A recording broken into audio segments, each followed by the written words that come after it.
સાબરકાંઠા જિલ્લાના હિંમતનગરના મોતીપુરા વિસ્તારમાં આવેલા 66 કેવી સબસ્ટેશનમાં આવતીકાલે સમારકામ હાથ ધરવામાં આવશે, જેને લઈને યુજીવીસીએલ દ્વારા જાહેર કરવામાં આવ્યા મુજબ 24 મે 2025ના રોજ સવારે 7 વાગ્યાથી બપોરે 2 વાગ્યા સુધી વીજ પુરવઠો બંધ રહેશે। સબસ્ટેશનમાંથી નીકળતા નિકુંજ, ગોપાલનગર, ગાયત્રી, મોતીપુરા, અલકાપુરી, મહાવીરનગર, એસ્ટ્રોન, હાજીપુરા, હિંમતનગર, દુર્ગા, રાજતીર્થ, મહાકાલી, અતિથિ અને હાપા ફીડર પ્રભાવિત થશે। તો વીજ કાપને કારણે સહકારી gin road, Khedtasiya road, station road, national highway અને ઈડર હાઈવે વિસ્તાર પ્રભાવિત થશે।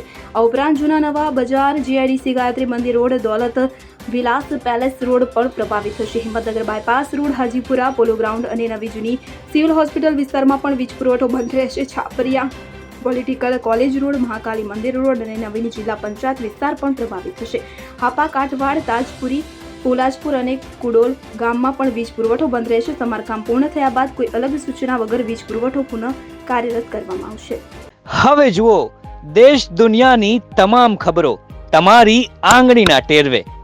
ઉઠાવો મોબાઈલ અને ગૂગલ પ્લે સ્ટોર પરથી ડાઉનલોડ કરો અમારી CN24 ન્યૂઝ મોબાઈલ એપ।